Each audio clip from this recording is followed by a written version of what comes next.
with RC Archery. So I've gotten a lot of requests to do another Prevail video, and I was really waiting until I got my new strings and cables from Twisted X Bowstrings before I did my next review, mainly just because that's going to give me a better idea on what the back wall is going to feel like, that I can compare it to my Podium and the Spiral Pro and see how these X3 cams feel with their back wall and compare it and have a more side-by-side realistic comparison. I will say, just, you know, the way that I'm setting this up, the way that I'm working on the bow right now, I actually have the draw length set about an 1/8 inch shorter than what I normally would, and when I get to full draw and go to anchor and expand, it's actually the strings and the way that everything is stretching and you know, pulling out, it's actually getting to my normal draw length at that point. Put it on my draw board and I've looked at it. Changes about 1 pound on the holding weight. If it's just at the stops just touching, it's going to be 13 pounds holding weight, and then where I'm pulling it back to actually at full draw with my normal draw length, it's about 14 pounds. So just about 1 pound increase on what I'm getting there, and that's something that I want to see how that, you know, is affected whenever I get my new strings and cables put on. I want to see if that's going to firm everything up with the way they're built and the less movement that they have in them, and I also want to see if that's contributed to the draw stop peg that's on it right now. So this one's got a rubber center draw stop peg. These are the 75% let off mods on this bow versus the 65 that are on a lot of the X3 cams that you've seen on other videos that Hoyt did and Bow Junkie and all those. Those are actually aluminum draw stops that I've seen on there, so I don't know if that's something just for the 65 and then the 75 is going to have that rubber one looks like. But I also have some aluminum draw stops coming from a different company that I can be able to try out on this. I'm going to see first how it feels with just the string and cable switch, and then if I need to, I'm going to put that aluminum draw stop on there, see how it's going to firm the back wall up.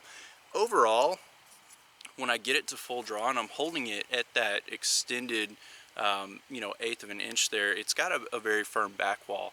It's not quite as firm as what you would get out of a spiral cam where it just feels rock solid. There's a little bit of give whenever you go to work through your shot, but it's definitely not like the GTX cam, you know, as far as being able to really pull on the bow, pull it apart. I'd even say it's a firmer back wall than what I experienced on my Hyper Edge with you know, custom strings with the aluminum draw stop for the 65% mod. All of that on that DFX cam, it would move a little bit more than even these X3s. So very impressed with that. They do have a very good back wall on there.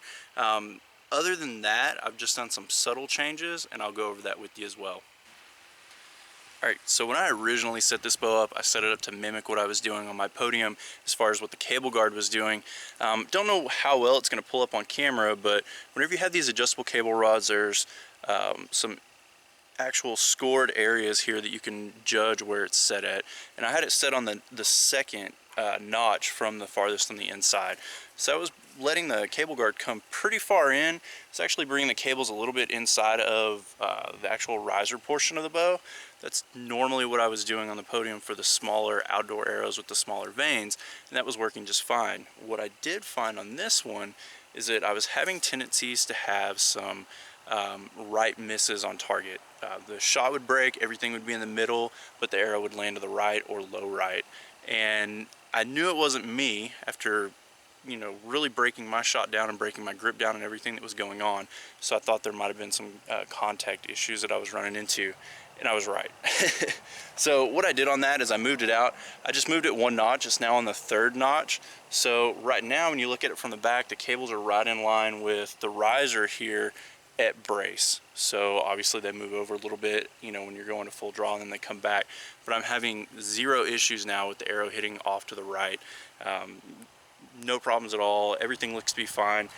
I don't know for sure where the extra movement is coming from. I don't know if it's you know, maybe just having a little bit lower grip position, a little bit different riser geometry. Maybe you can torque it and move it around a little bit more.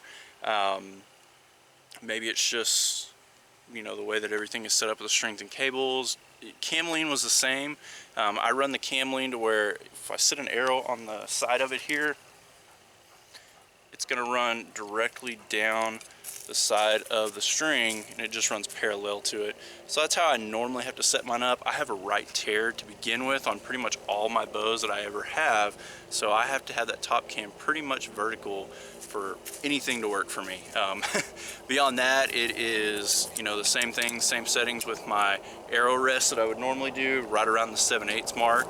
That's very common for what I find. I have to run a little bit further out because of that right tear issue that I have as well. It's just something in my grip. So I took a little bit of a pause there. There was actually a fleet of helicopters, military helicopters coming across. So I'm north of a military base here in Texas. I'm several hours north of it, but hopefully that means that some of our soldiers are coming home. So if anybody happens to see this, it was on that south of the Dallas area, in between that and Fort Worth, send me a message or something, just say hi. But yeah, what I was getting at though, my grip, the way that I normally just naturally have it, I just have more outside pressure on the grip. So that's where it's always felt comfortable to me on any of my bows that I've ever shot, whether it's a Hoyt or a Bowtech or Matthews that I had, any of that, it's all been the same, all been a right tear. So I adjust for that accordingly, and everyone should. Make the bow match what you're doing. Overall, still learning every time I shoot this bow. It's doing really good. My averages that I've had prior are the same now as what they were. My X count that I shot last night was a little bit higher than what I'd been shooting in the past, so that was good. It's a very consistent bow. I pretty much know when I walk up to a target what I'm going to get out of it, and just, you know, trying to learn my shot, trying to get back into the flow of things, and really just get everything down on me personally.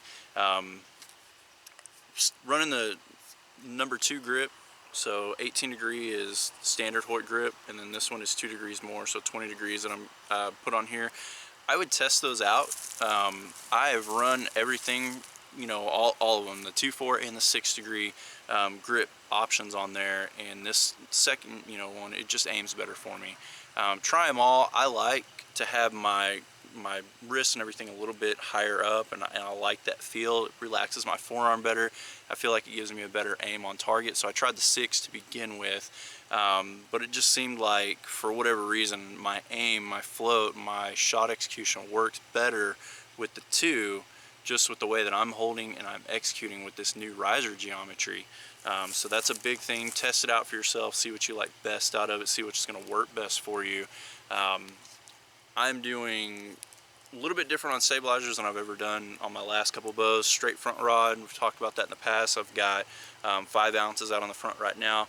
On my back rod, it's not quite straight, but it's very close to being level, and I actually have 11 ounces on here. So this is a 10-inch back rod versus a 12-inch back rod. I had to change the angle of it a little bit and do some different things with it. The 10 seems like it fits me better. It seems like it works better for me right now.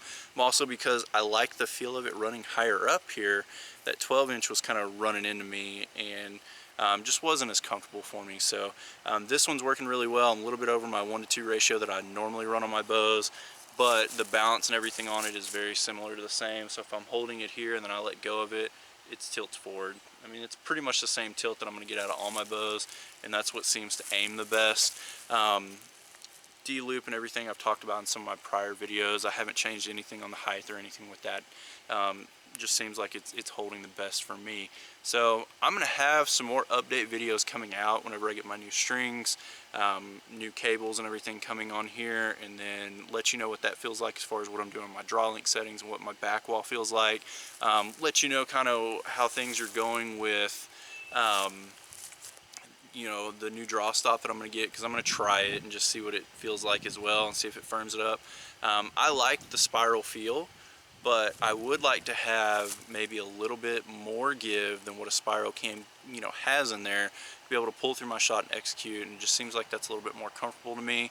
I found that with the DFX cam and that hyper edge, that I could really execute a more overall steady shot with it, just the personal shot style that I have. So yeah, overall still liking it, still shooting good, still running good for me. Beautiful bow. And yeah, I'll keep the updates coming. Appreciate y'all watching today. Make sure you check out the other 2, and I'll link them here at the end of this video so that you can see them and get an idea on what I've done to this point.